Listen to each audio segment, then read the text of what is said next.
बिहारी गोपी जन वल्लभ गिरिवरधारी।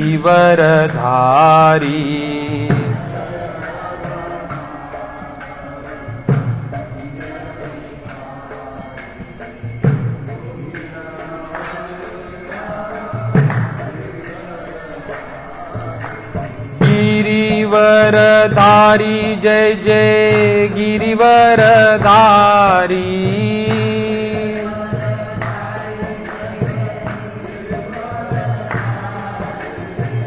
गिरिवरधारी जय जय गिरिवरधारी।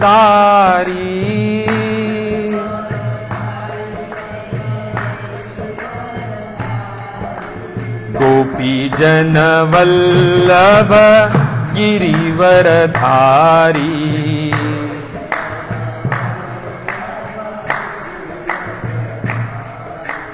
गोपी जन वल्लभ गिरिवरधारी।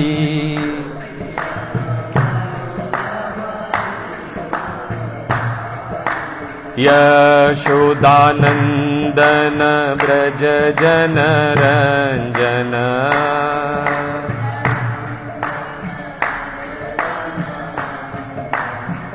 यशोदानंदन ब्रज जन रंजन।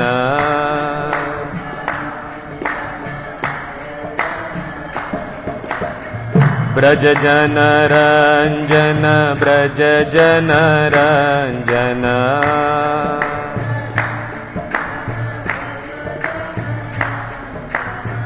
यमुना तीर वनचारी।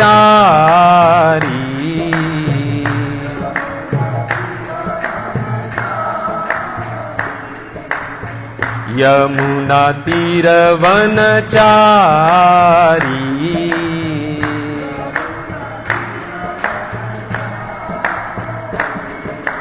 जय राधा माधव कुंज बिहारी गोपी जन वल्लभ गिरिवरधारी।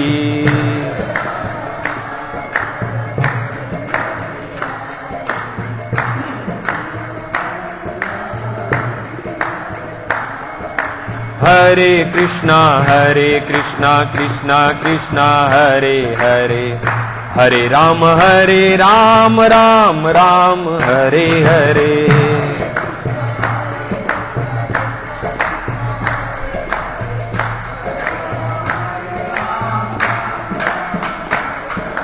हरे कृष्णा कृष्णा कृष्णा हरे हरे। हरे राम राम राम हरे हरे।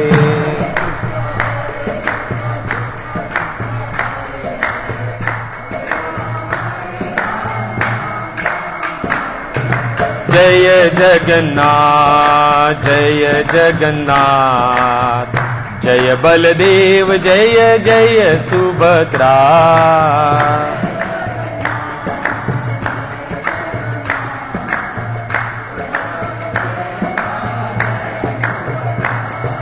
जय जगन्नाथ जय बलदेव जय जय सुभद्रा।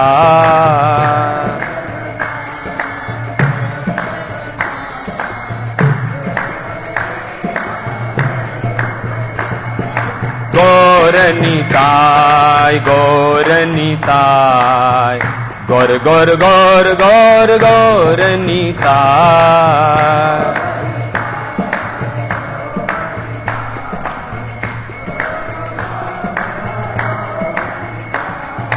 जय प्रभुपाद जय प्रभुपाद जय शील प्रभुपाद।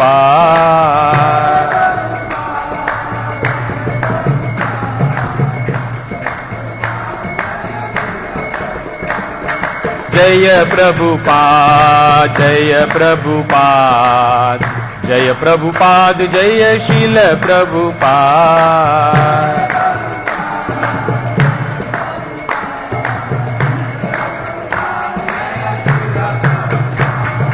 गौरनिताय गौरनिताय गौर गौर गौर गौर गौरनिताय। निताय।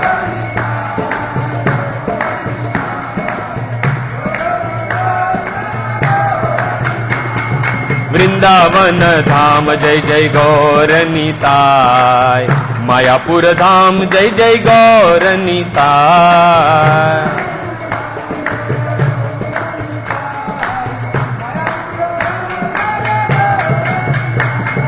गौर निताय गौर निताय, गौर गौर गौर गौर गौर निताय।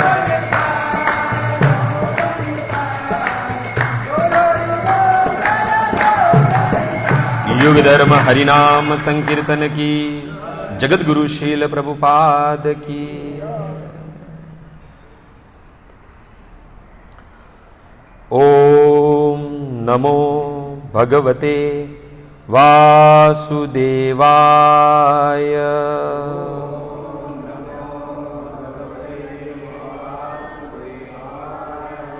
ओम नमो भगवते वासुदेवाय।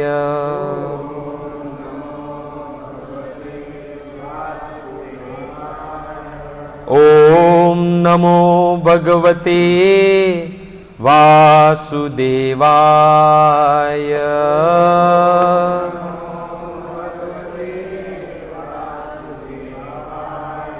नारायणं नमस्कृत्यं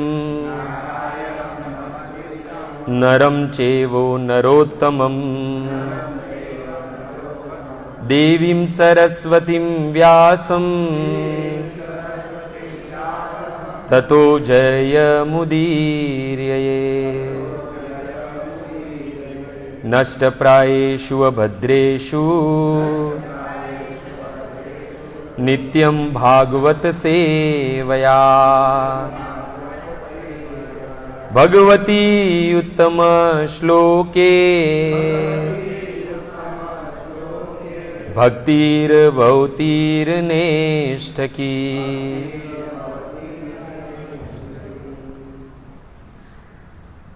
तो आज तीसरा स्कंद 13वां अध्याय और 45वां श्लोक।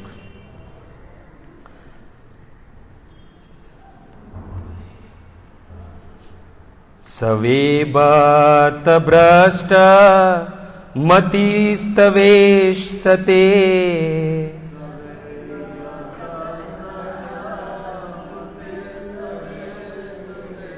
यह कर्मणां पारमपारकर्मण।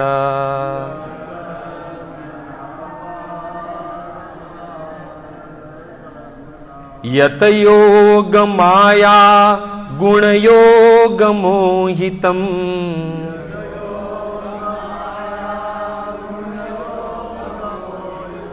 विश्वं समस्तं भगवन् विधेहि सम्।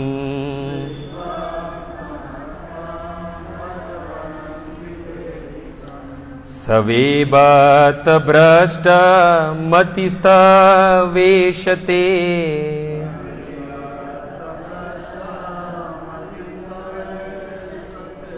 यह कर्मणां पारमपारकर्मण।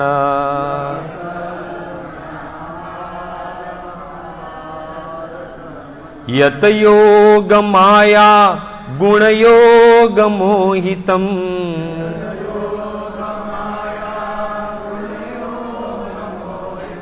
विश्वं समस्तं भगवन् विधेहि सम्।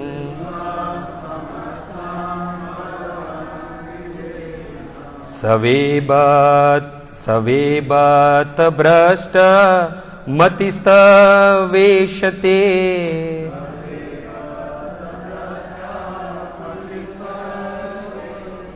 यह कर्मणां पारमपारकर्मण।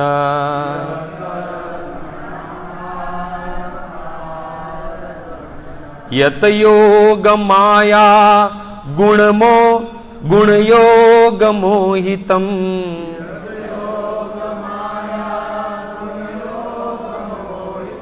विश्वं समस्तं भगवन् विधेहि सम्।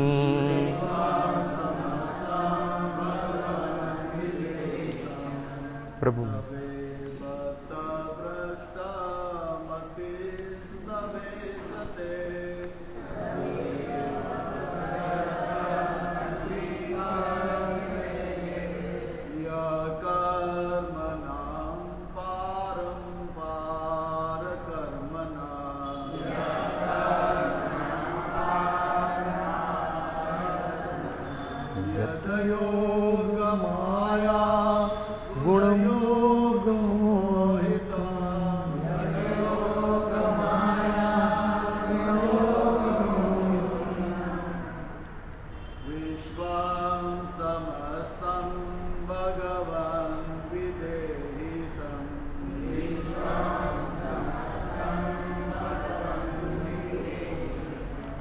और कोई?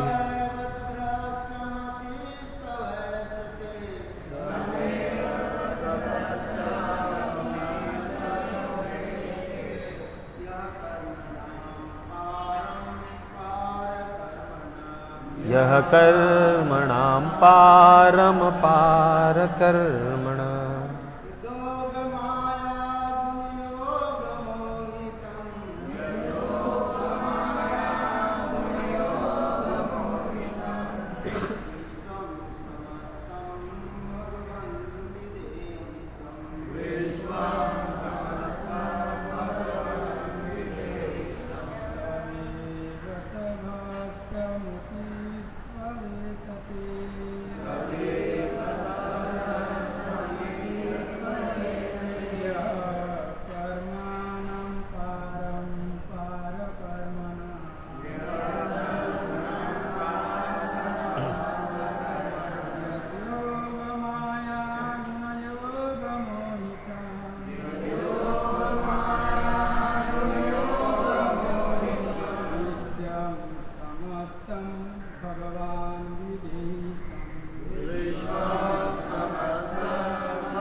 सबे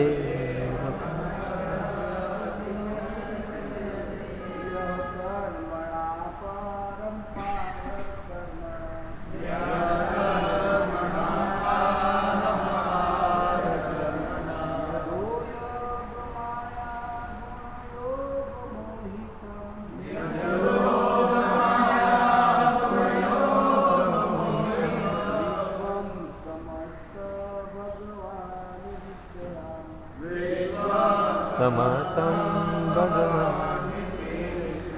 माताओं में से कोई?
कर्मणां पारमपार कर्मणा।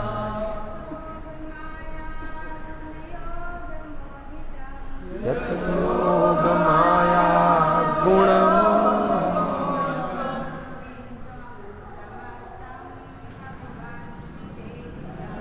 विश्वं समस्तं भगवन् विदेशम्।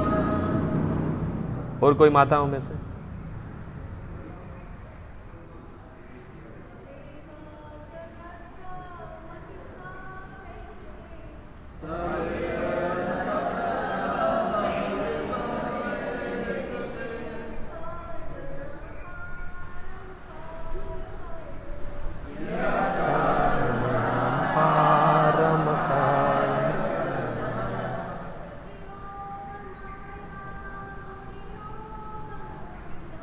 यत योग माया गुण योग मोहितम्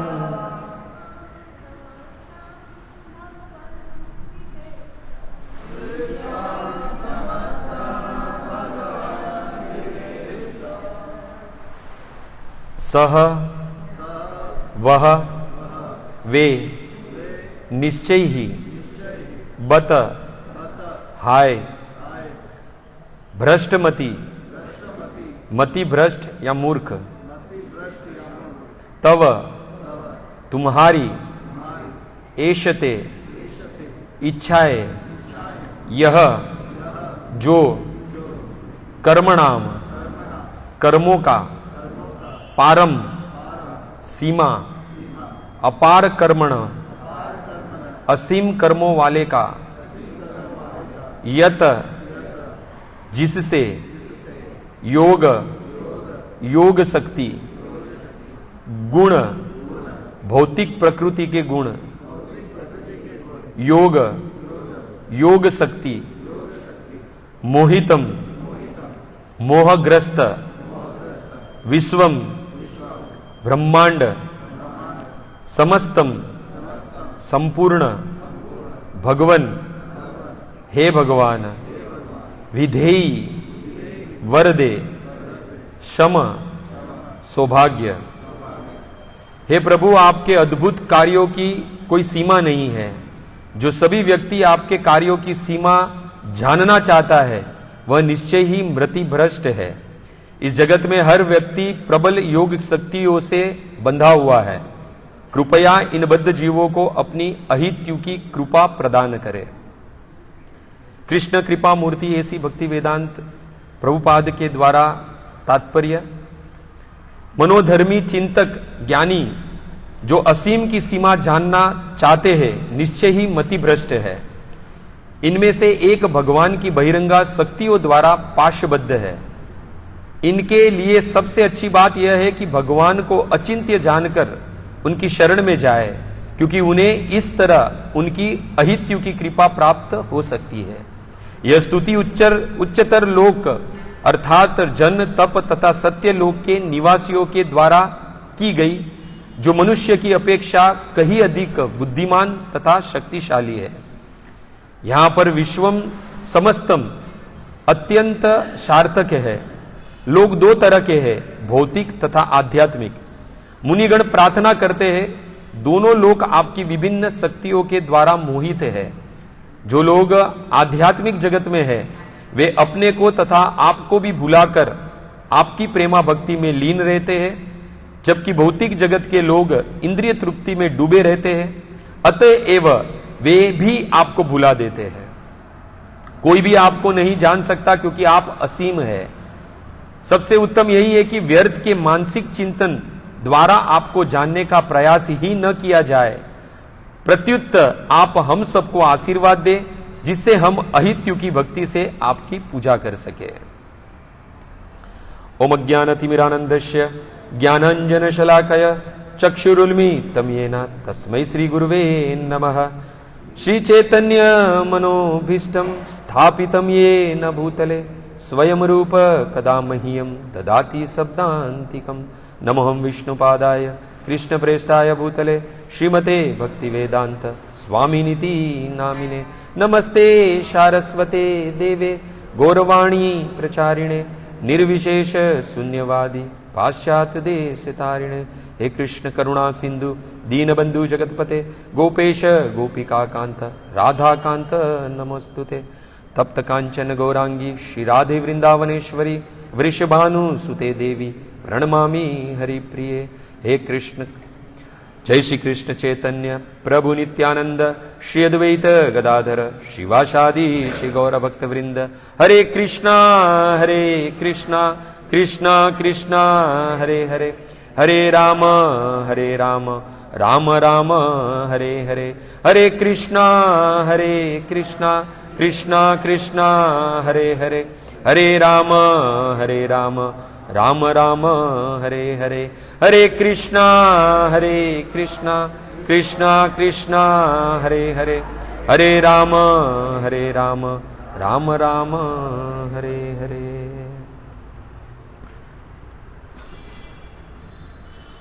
तो श्री श्री राधा गिरधारी, ललिता जी, विशाखा जी एवं श्री श्री जगन्नाथ जी, सुभद्रा जी, बलदेव जी, सुदर्शन चक्र, श्री श्री गौरनीताय, श्री श्री लक्ष्मी नरसिंह, प्रहलाद नरसिंह भगवान के चरणों में प्रार्थना, आशीर्वाद प्राप्त करके भागवत के आज जो तीसरा स्कंद और 13वां अध्याय का 45वें श्लोक के बारे में हम सुनेंगे।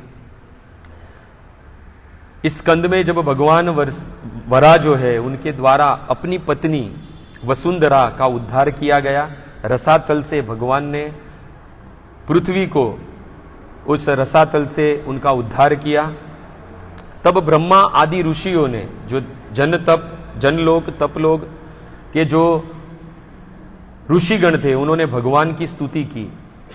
तीसरे स्कंद के 13वें अध्याय में 34वें श्लोक से लेकर 45वें श्लोक तक इन ऋषि मुनियों ने भगवान को स्तुति की। 12 श्लोकों में ये स्तुति हुई है और आज का जो श्लोक है वो अंतिम श्लोक है, 45वां श्लोक। और इस स्तुति में भगवान के रूप, गुण, लीला की महिमा गाई गई है। और इसके बराबर पूर्व का जो श्लोक था, तीसरा स्कंद 13वां अध्याय और 44वां श्लोक, जिसमें भगवान के शरीर पर पानी के बूंदे लटकते हुए बाल के द्वारा जब भगवान ने अपने शरीर को झटका, बाल को झटका, तो सारा जो पानी था वो वहां पर खड़े हुए ऋषि मुनियों पर गिरा, जो ऑलरेडी पवित्र है, फिर भी भगवान के शरीर से स्पर्श हुए जल से वो लोग ज्यादा अत्यंत पवित्र और शुद्ध हो गए। और इस श्लोक में तीसरे स्कंद के 13वें अध्याय के 45वें श्लोक में भगवान के अद्भुत कार्य तथा भगवान की शक्तियों की कोई सीमा नहीं है, इसके बारे में बताया गया है। और जो लोग ये समझते हैं कि भगवान की जो शक्ति है वो सीमित है, तो ऋषिगण उन्हें क्या कहते हैं? मति भ्रष्ट, यानी वो मूर्ख है। इस श्लोक में भगवान की जो बहिरंगा शक्ति है उसके बारे में बात हुई है। भगवान की 3 शक्ति है, बहिरंगा, अंतरंगा और तटस्थ शक्ति। तो जो बहिरंगा शक्ति है उसके द्वारा श्री प्रभुपाद कहते हैं कि हम सब लोग बंधे हुए हैं, उस योग माया के पाश में सब लोग हम बंधे हुए हैं।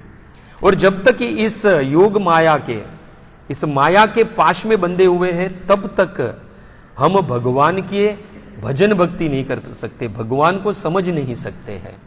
इसलिए भगवान को समझना है तो इस माया के पास से, बंधन से हमें मुक्त होना होगा।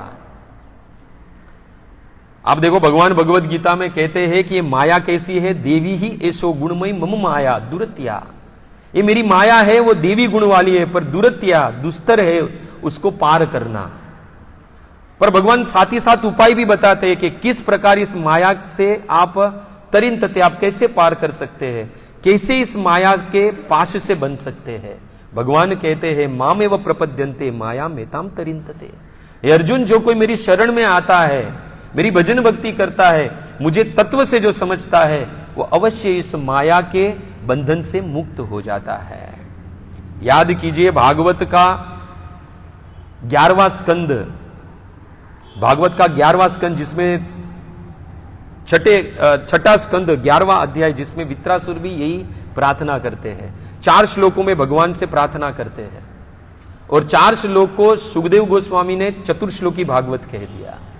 उसमें जो अंतिम श्लोक है 24, 25, 26 और 27वें श्लोक में वित्रासुर भी भगवान से यही प्रार्थना करते हैं।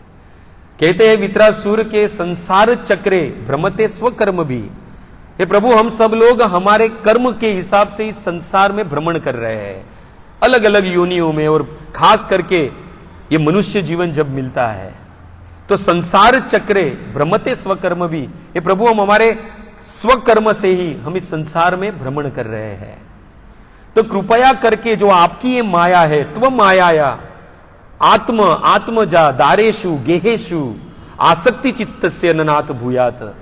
वित्रासुर कहते हैं कि ये जो पहले, तो सबसे पहले जो आपकी माया के द्वारा आत्म यानी जो मेरे शरीर में जो मेरी आसक्ति है, साथ ही साथ मेरे आत्मज यानी पुत्र पुत्रियों में जो आसक्ति है, दारेशु यानी मेरी पत्नी में जो आसक्ति है, गेहेशु यानी जो मेरे घर में जो आसक्ति है, वो सारी आसक्तियों से मुझे मुक्त कर दो। और वो आसक्ति किस में लगाओ? आसक्ति है प्रभु आप में लगाओ।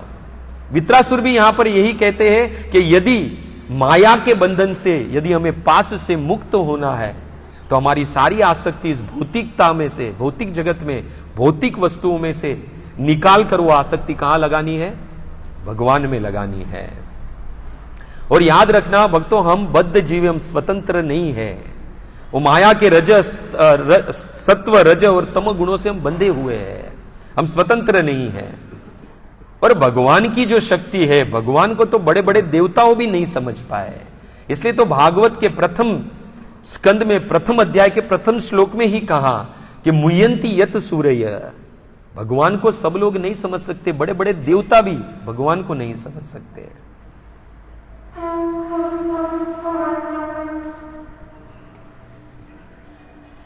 तो आप देखो, भगवान को समझने के लिए बड़े बड़े देवता भी नहीं समझ सकते हैं, क्योंकि भगवान भगवत गीता में कहते हैं जन्म कर्मच में दिव्यम, ये मेरे जन्म और कर्म दोनों दिव्य है। शिष्य राधा गिरधारी ललिता सखी विशाखा सखी की जय।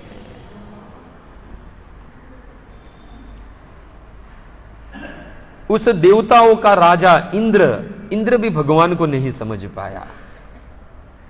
भागवत में दसम स्कंद में वर्णन है, जब इंद्र की पूजा छोड़कर ब्रजवासियों ने जब गोवर्धन की पूजा शुरू की, तब सुखदेव गोस्वामी कहते हैं गणम सामवर्तकम नाम मेघा नाम च अंतकारिणम। सुखदेव गोस्वामी कहते हैं कि जो सामर्थक मेघ थे, जो च अंतकारिणम, जो ब्रह्मांड का प्रलय करने में सक्षम है, उस सामर्थक मेघ को इंद्र ने है वो इस ब्रजवासियों को मारने के लिए भेजा। सारे ब्रजवासी कहां गए? कृष्ण के पास गए। कृष्ण कृष्ण महाभाग त्वतनाथम गोकुलम प्रभो। सारे लोग कृष्ण की शरण में गए और गोपाये स्व आत्मयोगेन, अपनी योग शक्ति के द्वारा, अपने व्रत के अधीन, नमे भक्त प्रणश्यति, अपने व्रत के अधीन भगवान कृष्ण ने सभी ब्रजवासियों की रक्षा की। 7 दिन 7 रात तक उस गोवर्धन पर्वत को उठाकर कृष्ण ने अद्भुत कर्मणा, कृष्ण के कर्म को हम समझ नहीं पाते हैं, अद्भुत है भगवान के कर्म, और अपने असीम कार्य तथा अपनी शक्ति से प्रदर्शन करते हुए सुखदेव गोस्वामी कहते हैं एकेन हस्तेन कृत्वा गोवर्धन अचलम ददार, अपने एक हाथ से गोवर्धन पर्वत को उठा लिया। और साथ ही साथ कहते हैं किस तरह उठाया, तो कहते हैं छात्रकम इव बालकम, जिस प्रकार छोटा बालक कुकुर मुते को उखाड़कर अपने हाथ में ले लेता है, उसी प्रकार भगवान ने उस गोवर्धन को उठा लिया। ये है भगवान के कर्म को जो अद्भुत है, भगवान की शक्ति जो अद्भुत है, इसे कभी भी सीमित नहीं समझनी चाहिए। और जो लोग भगवान की शक्ति को सीमित समझते हैं या जानना चाहते हैं, ये ऋषिगण उसे क्या कहते हैं? मति भ्रष्ट, यानी क्या कहते हैं? मूर्ख है। आप देखो महाभारत में चलो तो जयद्रथ, जो अभिमन्यु, जो अर्जुन के जो पुत्र थे, अभिमन्यु जिसकी मृत्यु का कारण बने, और बाद में अर्जुन को पता चला कि मेरे पुत्र की मृत्यु का कारण है वो जयद्रथ है, तुरंत ही प्रतिज्ञा ली कि अगले दिन जब युद्ध होगा तो सूर्यास्त होते होते मैं इस जयद्रथ का वध कर दूंगा। और हम सब जानते हैं उस वक्त दुर्योधन ने प्लान बनाया कि उसको रणभूमि में ही नहीं लेकर जाए, और भक्तों उस दिन अद्भुत घटना घटी। मध्याह्न में ही कृष्ण की योग शक्ति के द्वारा मध्याह्न में ही सूर्य अस्त हो गया। छुपा हुआ वो जयद्रथ बाहर आया और अर्जुन के सामने खड़ा रहा और अर्जुन से कहने लगा कि तेरे भाग्य तो देखो कितना दुर्भाग्य है, तेरा भाग्य अति ही दुर्भाग्य है, क्योंकि मध्याह्न में ही सूर्य का अस्त हो गया, सूर्य अस्त हो गया। और अर्जुन ने क्या प्रतिज्ञा ली थी कि अस्त होते होते पहले यदि मैं जयद्रथ को नहीं मारूंगा तो स्वयं अग्नि में मैं प्रवेश कर जाऊंगा। जयद्रथ ने कहा अभी तो तुम्हारी बारी है अग्नि को समर्पित होने की, अपने आप को अग्नि को सौंप दो, क्योंकि देखो सूर्यास्त हो चुका है और थोड़े ही क्षण में भगवान की योग माया की शक्ति के द्वारा पुनः जो सूर्य है उसका उदय हुआ। कुछ समझ नहीं पाए कोई। भगवान अर्जुन से कहते हैं अर्जुन मैंने तुझे भगवत गीता में कहा है माया दक्षिण प्रकृति सुईते सचराचरम हेतानु अनेन कोन्ते जगत विपरिवर्तते। अर्जुन ये जो प्रकृति है माया दक्षिण ये मेरी अध्यक्षता में काम करती है। और भागवत में तीसरे स्कंद में चले तो कपिल मुनि माता देवहूति से कहते हैं हे मां मद भयाति वाति वातो यम सूर्य तप्ति मद भयात वर्षत इंद्र दयत अग्नि मृत्युश्चरति मद भयात। हे मां ये जो पवन है मेरे भय से बहता है, ये सूर्य का उदित होना अस्त होना ये मेरे भय से होता है, और साक्षात मेरे भय से है वो इंद्र है वो वर्षा करते हैं। ये है कृष्ण ने अद्भुत कर्मणा। कृष्ण की शक्ति को कभी भी सीमित नहीं समझना है, ना ही उसके जानने का प्रयास करना है। श्लोक में ऋषिगण कहते हैं वो सब लोग मूर्ख है, मति भ्रष्ट हो गई है उन लोग की। और यहां पर प्रभुपाद जी दो शब्द बताते हैं विश्वम और समस्तम। समस्तम विश्वम समस्तम वो अत्यंत सार्थक है, क्योंकि दोनों लोक के आध्यात्मिक हो या भौतिक जगत के लोग भगवान की विभिन्न शक्तियों के द्वारा मोहित हो जाते हैं। याद कीजिए भक्तों द्रौपदी, जब दुर्वासा मुनि उनके यहां भोजन करने के लिए आते हैं, ये बात हो रही है कृष्ण ने अद्भुत कर्मणा, कृष्ण के कर्म को कोई नहीं समझ सकता क्योंकि अद्भुत है ये। मात्र एक चावल का दाना मेरे कृष्ण ने मुख में ग्रहण किया, भक्तों तीनों लोक सारे ब्रह्मांड के जीव का उदर भर गया। ये है कृष्ण ने अद्भुत कर्मणा। कृष्ण की शक्ति को कोई समझ नहीं सकता है, इसलिए समझना है कृष्ण को तो उसकी शरण में जाना होगा। याद कीजिए महाभारत में चले तो प्रथम स्कंद में भागवत में वर्णन आता है उत्तरा का। अश्वत्थामा के द्वारा छोड़ा गया ब्रह्मास्त्र उत्तरा के गर्भ को जला रहा था। उत्तरा भागते भागते किसके शरण में गई? भगवान कृष्ण के शरण में गई। पाही पाही महायोगी देव देव जगतपते, हे कृष्ण मेरी रक्षा करो। कृष्ण ने कहा कि मैं तो दूध दही माखन खाने वाला, और तुम भी जानती हो कि 18 दिन के युद्ध में मैंने शस्त्र भी नहीं उठाए हैं। अगर आपको मदद ही चाहिए, रक्षा ही चाहिए तो ये 5 पांडव से मांगो, क्योंकि इन्होंने 18 दिन का युद्ध किया है, वेल एक्सपीरियंस है। तब उत्तरा कहती है कि मैं जानती हूं कृष्ण कि यदि हजारों को मारना है तो ये 5 पांडव क्षण में ही ये हजारों को मृत्यु के घाट उतार दे, पर यहां किसी को मारना नहीं है, मरे हुए को बचाना है। न अन्यम त्वत अभयम पश्ये यत्र मृत्यु परस्परम। हे कृष्ण यहां पर मरे हुए किसी को मारना नहीं है, मरे हुए को बचाना है। इस द्वैतपूर्ण जगत में मृत्यु के पास से बचाने वाला यदि कोई है तो एक कृष्ण, आपके अलावा कोई नहीं है। कृष्ण ने अद्भुत कर्मणा, मरे हुए को भी पुनः जीवित कर दे। हम सब जानते हैं उत्तरा के गर्भ में भगवान ने प्रवेश किया अपनी कौमुदिनी गदा और सुदर्शन चक्र के द्वारा, और परीक्षित महाराज की गर्भ में रक्षा की। यह है कृष्ण अद्भुत कर्मणा। कृष्ण के कर्म को कोई समझ नहीं सकता है। यही कथा भागवत के 10वें स्कंद में आती है सांदीपनि मुनि के पुत्र की। भक्तों हम सब जानते हैं कृष्ण ने 14 विद्या और 64 कला जो है 64 दिन में सांदीपनि मुनि के आश्रम में सीख ली। ये कार्य भी अद्भुत है। एक कला सीखते सीखते शायद जीवन भी पर्याप्त न हो, जीवन भी कम पड़ जाए, पर भगवान ने समग्र 64 कला है वो 64 दिन में 64 कला है वो प्राप्त कर ली। सांदीपनि मुनि ऐसे कार्य देखकर सांदीपनि मुनि बड़े ही आश्चर्य हुआ। अपनी पत्नी से विचार विमर्श किया, कहा गुरु दक्षिणा में क्या मांगू। तो विचार विमर्श किया अपनी पत्नी से और गुरु दक्षिणा में क्या मांगा? अपना मरा हुआ पुत्र जो प्रभात क्षेत्र में समुद्र में डूबकर मर गया था, उस पुत्र को पुनः प्राप्त करे, ऐसी गुरु दक्षिणा मांगी। हमने अभी भी सुना उत्तरा के घर में ऑलमोस्ट परीक्षित महाराज मर चुके थे, पर मरे हुए को भगवान ने पुनः जीवित किया। और यहां पर भी दूसरा दृष्टांत है भक्तों। सांदीपनि मुनि ने कहा कि मेरे मरे हुए पुत्र को गुरु दक्षिणा के रूप में प्राप्त करना चाहता हूं। तुरंत ही बलराम और कृष्ण अपना रथ पर सवार होकर सीधे प्रभात क्षेत्र में समुद्र के किनारे पहुंचे। सुखदेव गोस्वामी कहते क्षणम सिंधु विदित्वा अरणम आरत तयो। भगवान को देख के तुरंत ही समुद्र जो है वो हाथ जोड़ के वहां पर खड़े हुए और बहुत सारी समुद्र की जो मूल्यवान वस्तुएं भगवान को भेंट की। वहां पर भगवान कहते आसु गुरु पुत्र प्रद्यम ताम, हे समुद्र मेरे गुरु पुत्र को तुरंत का तुरंत आंसू मेरे सामने प्रकट करो। यही अध्याय में जब भगवान वराह जब समुद्र में जब कूदते हैं तो समुद्र को दो हिस्सों में विभाजित कर देते हैं। उस वक्त भी समुद्र की जो लहरें हैं जानो दो हाथ खड़ा करके भगवान को प्रार्थना करते हैं, हे प्रभु हम आपके शरणागत हैं, इस प्रकार आप हमें विभाजित मत कीजिए। हम आपके शरणागत हैं और आप हमारे रक्षक हैं, हमारी रक्षा करो। और यहां पर भी समुद्र जो है वो तुरंत ही भगवान को देखकर समझ गए और हाथ जोड़कर खड़े हो गए। भगवान ने कहा मेरे गुरु पुत्र जो है उसे तुरंत मुझे लौटा दो। समुद्र ने कहा कि मैंने उसे नहीं, मेरे पास आपके गुरु का पुत्र नहीं है। भगवान ने कहा जिसने तुम्हारी बलशाली लहरों को जकड़ के रखा है उस मेरे गुरु पुत्र को मुझे लौटा दो। तब समुद्र ने कहा कि मैंने उनका हरण नहीं किया है। दीति के वंशन जो पंचजन्य है, नामक दैत्य है जो समुद्र में शंख के रूप में विचरण करता है, उसने आपके गुरु के पुत्र का हरण किया है।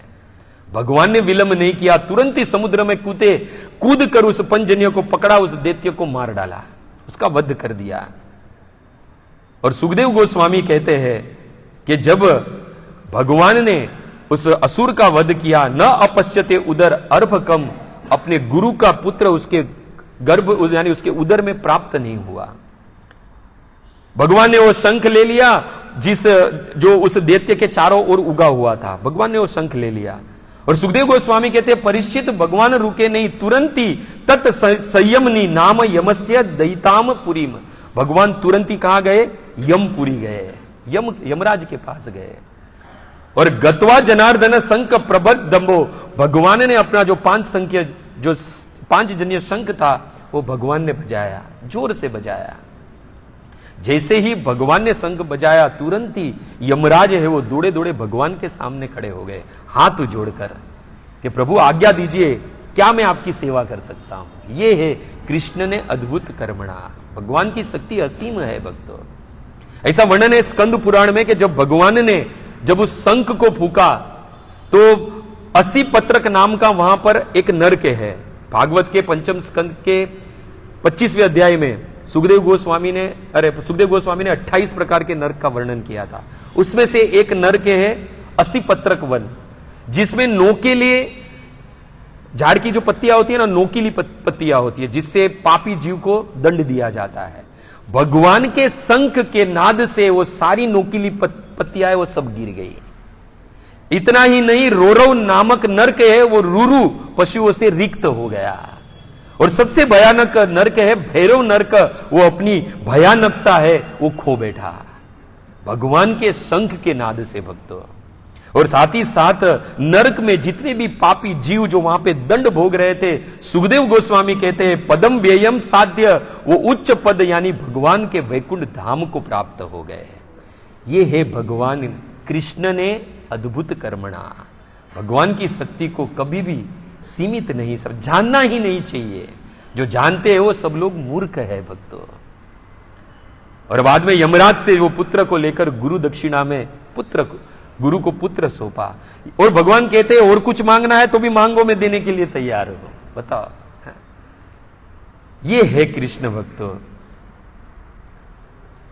चलो भगवान की शक्ति को तो हमने देख लिया, भगवान तो हमारे भाग्यों को भी बदल सकते हैं। जीवन में यदि भाग्य कहते हैं कि मेटत कठिन कुंवक बाल के, विधाता का जो लेख है उसे कोई मिटा नहीं सकता है, पर यदि कृष्ण की शरण में जाए तो विधाता के लिखे हुए लेख को भी मिटाया जा सकता है। भागवत का 10वां स्कंद और सुदामा भक्त, भगवान के मित्र, भगवान जब उनके चंदन अर्चना कर रहे थे तब भगवान ने देखा, विधाता ने क्या लेख लिखे थे कि ये ब्राह्मण ज्ञानी होगा, वेदों को जानने वाला होगा, परंतु दरिद्र होगा। भगवान जब सुदामा की अर्चना कर रहे थे कपाल में, तब देखा कि उसके कपाल पर विधाता ने श्रीक्षय लिखा था। श्रीक्षय यानी दरिद्र, कभी भी लक्ष्मी धन प्राप्त नहीं कर पाएगा। भगवान को क्रोध आ गया कि विधाता मूर्ख है, मेरे भक्त के भाग्य में लिख दिया कि वो श्रीक्षय है। भगवान ने तुरंत ही जो मेटत कठिन कुअंक बाल के, जो विधाता के लेखों को कभी कोई बदल नहीं सकता है, भगवान ने उस सुदामा के, जो विधाता ने उसके भाग्य में जो लेख लिखे थे वो बदल डाला। श्री क्षय को क्या कर दिया? यक्ष श्री कर दिया। यानी कुबेर के पास जितनी संपत्ति उससे कई गुना संपत्ति ज्यादा भगवान ने अपने भक्त सुदामा को प्रदान कर दी। ये है कृष्ण ने अद्भुत कर्मणा भक्त। आप देखो, बहुत सारे दैत्यों ने बहुत सारी तपस्या की कि असीम शक्ति प्राप्त करे। उसमें से एक था हिरण्याकशिपु भक्तो। 36,500 वर्ष तपस्या की, अपने वैदिक इतिहास में सबसे बड़ी तपस्या। नारद मुनि राजसूय यज्ञ में कहते हैं, हिरण्याकशिपु राजन अजय जरामरम आत्मन अप्रीति द्वंद एक राज विधि सतपे मंद द्रोणायाम तप परम दारुणम ऊर्ध्व बाहु नभो दृष्टि पादान गुष्टान आश्रित यवनी। इतनी बड़ी घोर तपस्या की, किसके लिए? असीम शक्ति प्राप्त करने के लिए। किसकी तपस्या की? ब्रह्मा की तपस्या की। ब्रह्मा जी प्रकट हुए, ब्रह्मा जी ने ऑलमोस्ट उनको अमरत्व का वरदान दे दिया। क्या समझने लगा कि मेरे जैसा कोई शक्तिमान नहीं है।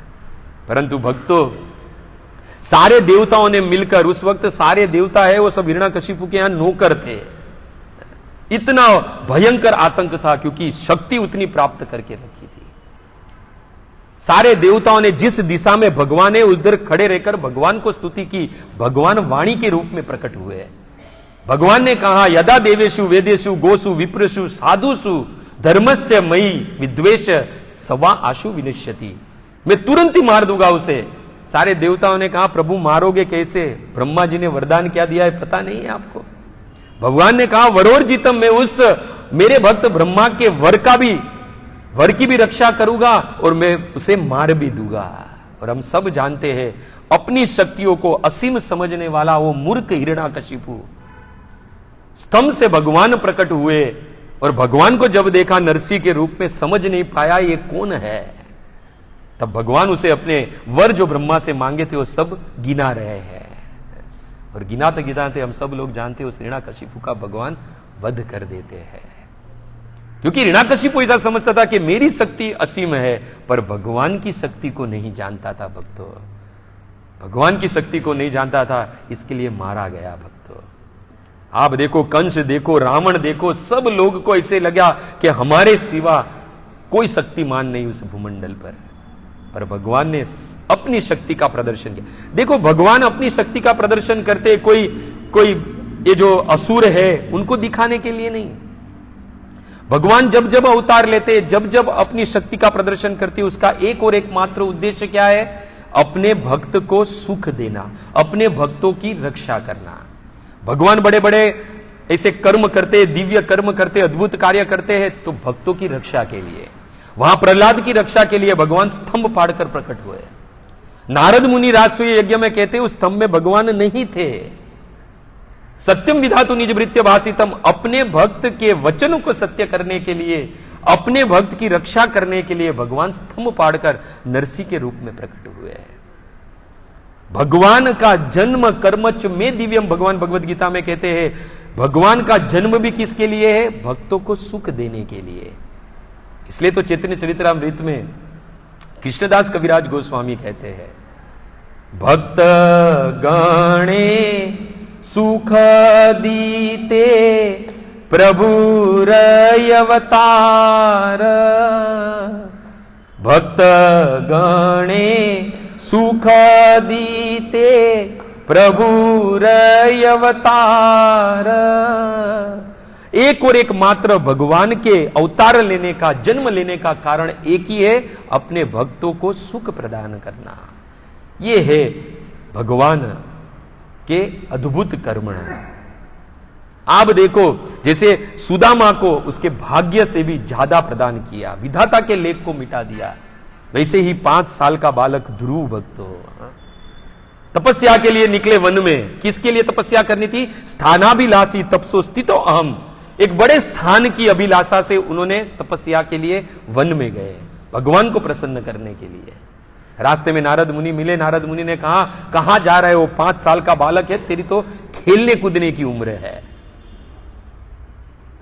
ध्रुव महाराज ने कहा, हां, बड़ा राज्य प्राप्त करना चाहता हूं। नारद मुनि ने कहा कि तुम्हारे पिता उत्तानपाद है, वो मेरा चेला है, मैं कहूंगा तो तुम्हें राज्य दे दूंगा।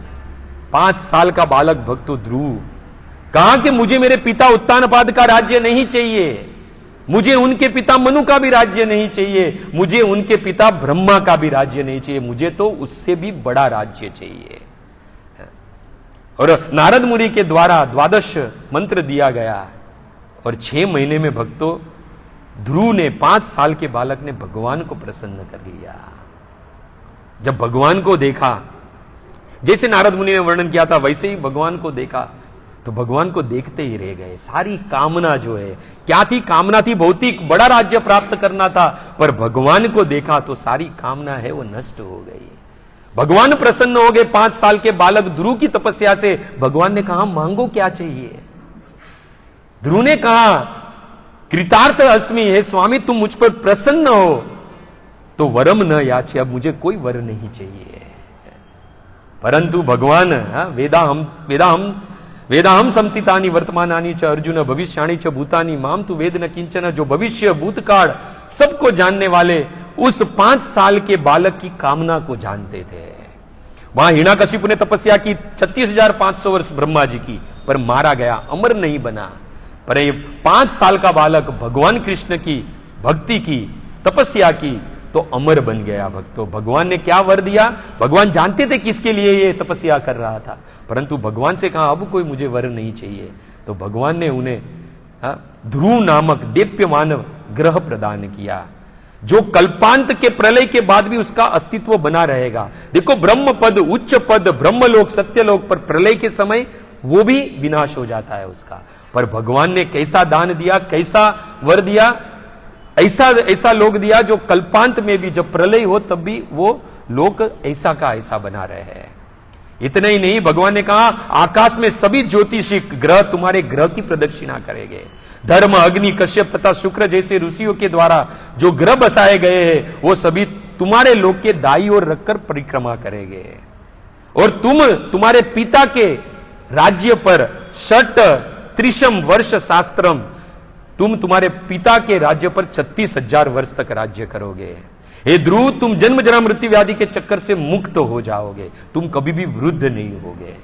बताओ, 36,500 वर्ष वाली तपस्या हिरण्यकशिपु की, पर उसे अमर न बना सकी। और यहां पर ध्रुव महाराज को अमर बना दिया। क्यों? क्योंकि कृष्णे न अद्भुत कर्मणा, कृष्ण की जो क्रिया है, जो कार्य है, वो अद्भुत है। भक्तों,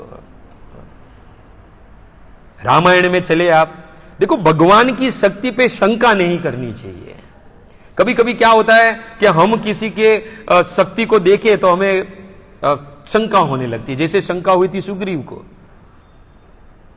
भगवान ने कहा कि मैं बाली को मार दूंगा, तो क्या कहते तुलसीदास जी कि कह सुग्रीव सुनु रघुबीरा, बाली महा अति रणधीरा। अरे, बाली को मारना आसान थोड़ी है, वो तो बड़ा ही पराक्रमी है। क्यों? क्योंकि भगवान के शक्ति से परिचित नहीं था ये सुग्रीव, क्योंकि अभी तक भगवान के शरण में नहीं था, भगवान के शरण में नहीं था। दुंदुबी की अस्थियां दिखाई गई और वो ताल के 7 वृक्ष दिखाए गए। दुंदुबी अस्थि ताल दिखाया भगवान को। और तुलसीदास जी कहते, बिनु प्रयास रघुनाथ ढहाए, बिन प्रयास किए ही भगवान ने वो सारे कार्य पार कर लिए। तुरंत ही भगवान की शक्ति पर भरोसा हुआ और सुग्रीव जो है वो भगवान के चरणों में पड़ गया। और क्या कहूं भक्तों, श्रील प्रभुपाद जी को ले लीजिए। वो कार्य जो कोई सब लोग उस वक्त पे असंभव समझते थे कि पाश्चात्य देश में जाकर कृष्ण की भक्ति का प्रचार करना असंभव है।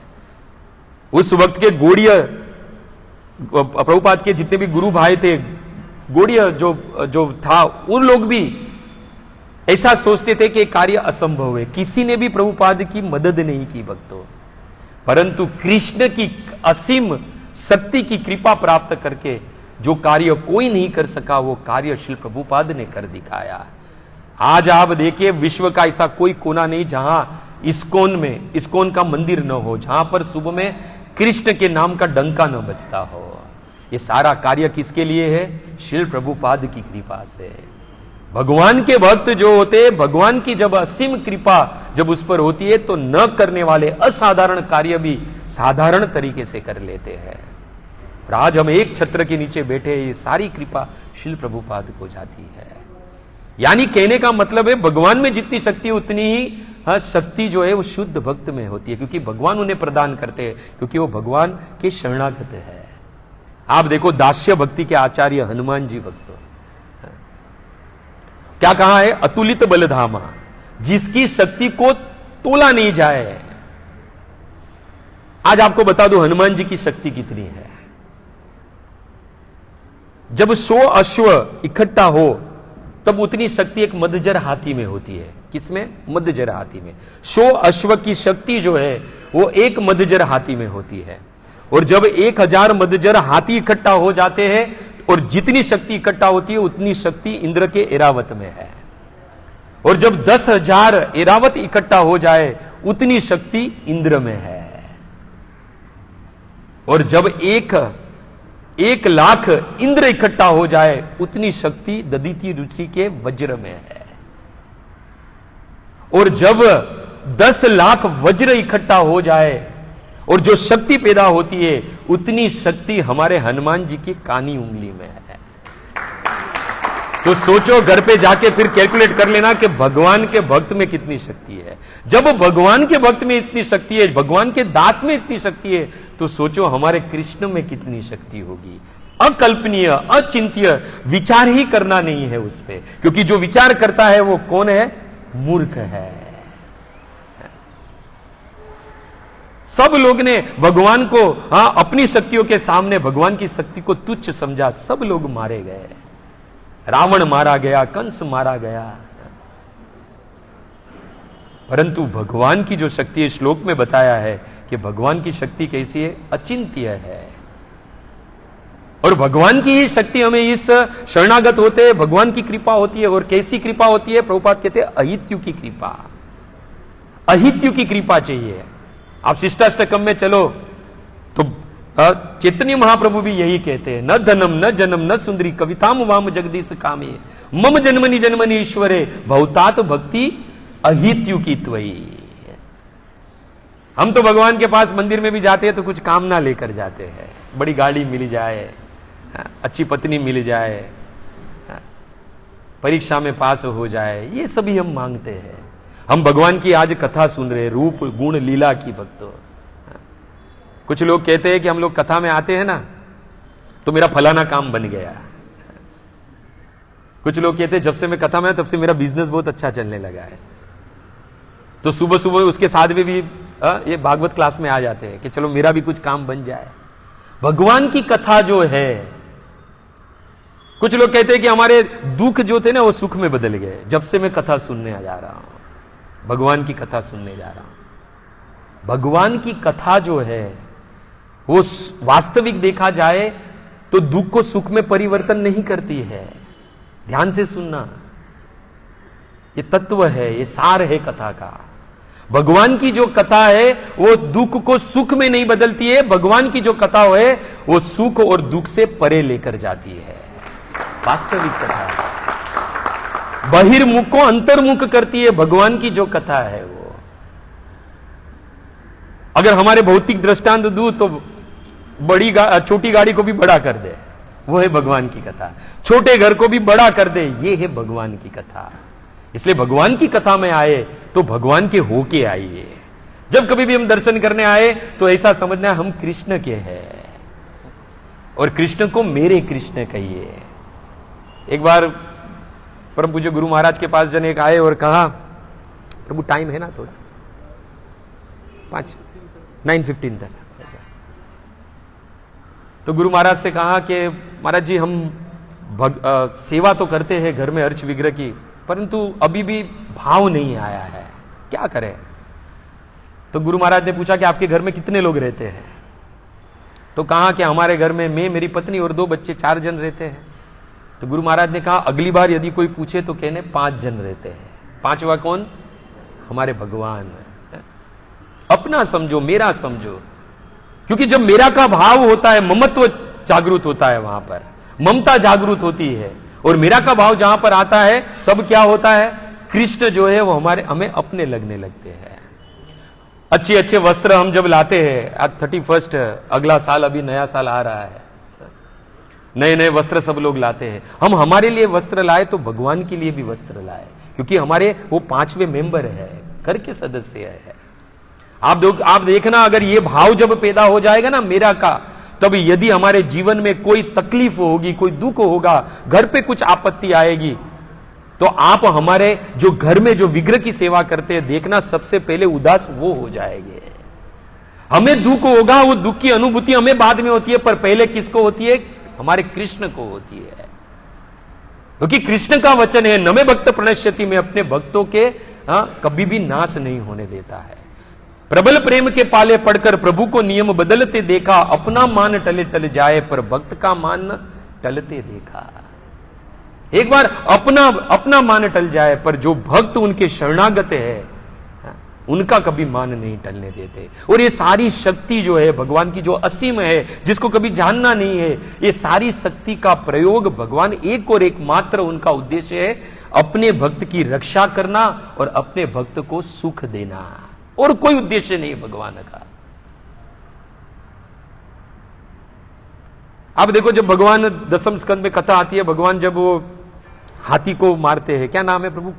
कुबला पीठ, क्या नाम है ना, जो हाथी को मारते हैं और बाद में रंगशाला में जाते हैं और वहां पर युद्ध करते बलराम जी और कृष्ण, और जो कंस के जो बड़े बड़े पहलवान है उसको मार देते हैं, और भगवान और बलराम जी ऐसे जंगा ठोकते, कहते हैं, हे कोई अभी कोई जो हमसे लड़ सके। तो उस वक्त है ना, ये जो भगवान के सखा है ना, सुबल और वो लोग कूद गए और भगवान से कहते हैं कि तुम हमसे लड़ोगे? हमारे ही माखन और दही खाकर तो ताकत आई है तुझ में। और उस वक्त वर्णन है भागवत में कि जब भगवान उनके साथ में लड़े तो भगवान हार गए। भगवान कभी भी अपने भक्त के सामने ठीक नहीं, वो हार जाते हैं। हम सब जानते हैं, जब ये जो शक्ति जो है वो भगवान अपने भक्त को प्रदान करते हैं, वो शक्ति भगवान की ही है। आप देखो, श्री प्रभुपाद को जब कभी भी पूछा गया कि इतनी बड़ी संस्था आपने कैसे खड़े कर ली, तो क्या कहते हैं? सब कृष्ण की कृपा है, सब कृष्ण की कृपा है। इतनी धन संपत्ति इस्कॉन के पास आई तो कहा कि आपके परिवार है, अगर आप चाहे तो कुछ धन है वो आपके परिवार में भी दे सकते हैं। कौन रोकने वाला था श्री प्रभुपाद जी को? परंतु उस वक्त प्रभुपाद जी ने क्या कहा कि ये सारी संपत्ति मेरी नहीं, ये सारी संपत्ति किसकी है? कृष्ण की है। अगर कुछ अद्भुत कार्य हो भी जाता है कृष्ण के भक्त से, तो वो मानता है कृपा है कृष्ण की, ये तो कृष्ण के द्वारा ही शक्ति है जिसके कारण ये सारे कार्य हो रहे हैं। इसलिए तो भगवान कहते हैं ना, मुकुम करोति वाचालम पंगुम लयति गिरम यत कृपा तम हम वंदे परमानंद माधव। जब उसकी कृपा हो जाए तो गूंगा भी बोलने लगता है और लंगड़ा भी जो है वो पर्वत पार कर लेता है। तो ये जो सारी शक्ति है और एक मात्र कृष्ण में है, जो इस संसार के एक और एक मात्र स्वामी है, और हम सब दास है।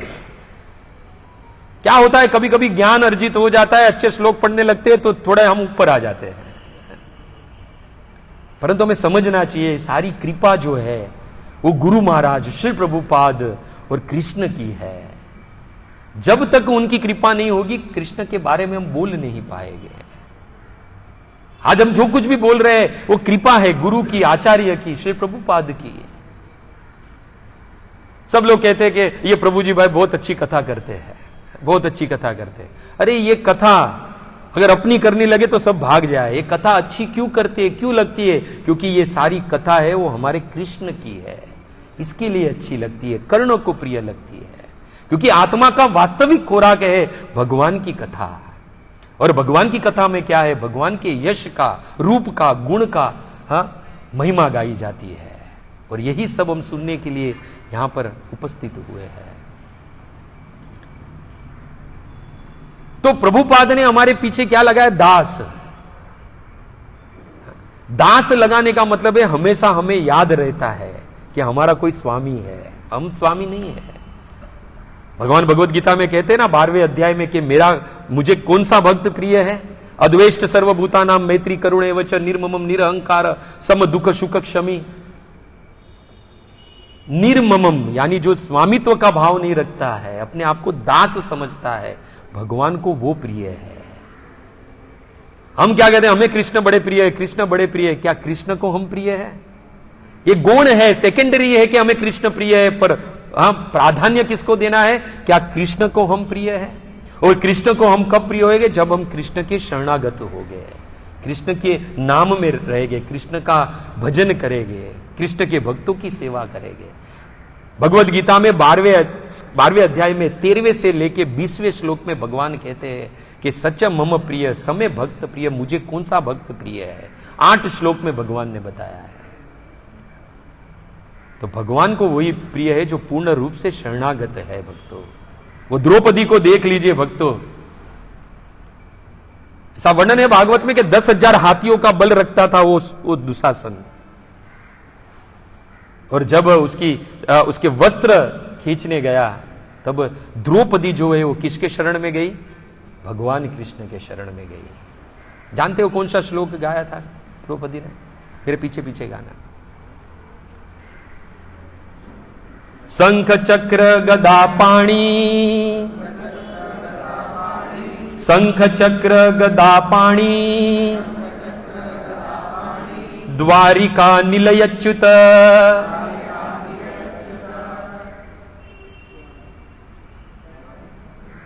द्वारिका निलयच्युत, गोविंद पुंडरीकाक्ष, रक्ष माम शरणम गत।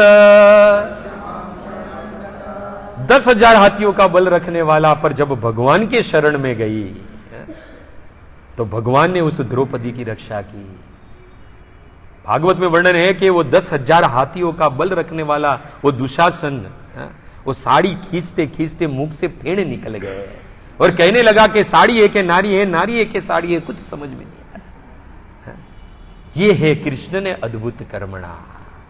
वहां पे सूरदास जी लिखते हैं कि द्रुपद सुता निर्बल भई, त्याजिन तजी आए निज धाम, दुशासन की बुझा थकिन भई, वसन रूप भय श्याम। वस्त्र के रूप में भगवान प्रकट हुए। भगवान दौड़ने लगे। जब द्रौपदी ने पुकारा, 8 अंग भगवान के फड़कने लगे। भगवान खड़े हो गए। उस वक्त भगवान भोजन कर रहे थे। सारी नानियां, जामवंती, रुक्मणी जी भोजन परस रही थी, जामवंती सत्यभामा चामर डुला रही थी। भगवान खड़े हो गए। सब लोग पूछ लगे भगवान कहां जा रहे हो? कहा मेरा भक्त मुझे पुकार रहा है। भगवान दौड़ने लगे। तुरंत गरुड़ जी आए। गरुड़ जी ने कहा प्रभु मुझ पर सवार हो जाओ। हम सब जानते हैं गरुड़ जो है मन की गति से चलते हैं। भगवान गरुड़ पे सवार हुए और आज भगवान को गरुड़ की गति भी धीमी लग रही थी क्योंकि वहां पर उसका भक्त द्रौपदी पुकार रही थी। भगवान गरुड़ पे से कूद गए और भगवान भागने लगे। भगवान समझ गए कि अब मैं समय पर अपने भक्त की प्रतीक्षा नहीं रक्षा नहीं कर पाऊंगा। तो भगवान ने अपने उत्तरियों को आदेश दिया और वस्त्र के रूप में भगवान वहां प्रकट हुए, उस द्रौपदी की रक्षा की। ये है कृष्ण ने अद्भुत कर्मणा। तो वही कृष्ण के, वही भगवान वराह को जब देखा तो सारे जन तप लोक के जो विद्वान और शक्तिमान जो जितने भी ऋषिगण थे उन्होंने भगवान की स्तुति की। जो भागवत के 3रे स्कंद के 13वें अध्याय के 34वें श्लोक से 45वें श्लोक तक 12 श्लोक में भगवान की स्तुति की और भगवान को प्रसन्न किया। जब जब भगवान को प्रसन्न करते भगवान अपने भक्त की रक्षा करने के लिए प्रकट हो जाते हैं। तो ये थी आज के जो भागवत का श्लोक था, जो उसकी व्याख्या। तो यदि कोई त्रुटि रह गई हो, कोई शब्द का प्रयोग उचित समय उचित स्थान पर न हुआ हो, तो आपका सेवक, आपका दास और पुत्र समझकर क्षमा कर देना। वांछा कल्पतरुभ्यश्च कृपा सिंधु भयवच पतितानाम पावनेभ्यो वैष्णवेभ्यो नमो नमः। जगत गुरु शील प्रभुपाद की जय। किसी का कोई प्रश्न है तो पूछ सकता है। 5 मिनट। कोई प्रश्न है किसी का?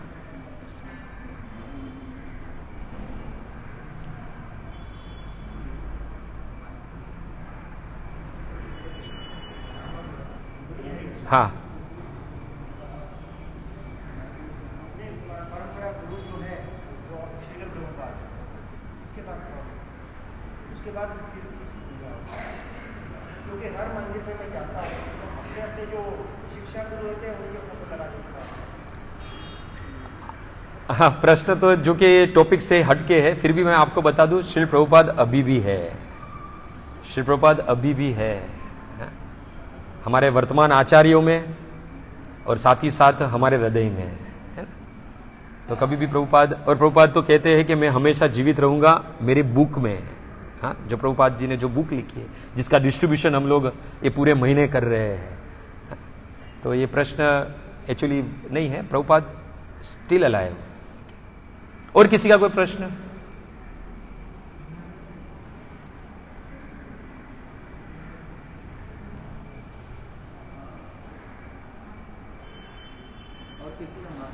माताओं में से किसी का कोई प्रश्न, कोई जिज्ञासा? सब ज्ञानी है माता जी, सारे प्रश्न सुलझ गए हैं, कोई प्रश्न ही नहीं है। और ऐसे भी जब कृष्ण की भक्ति में आते हैं तो हम कृष्ण को पूर्ण शरणागत होते हैं, तो कोई प्रश्न का स्थान ही नहीं रहता है।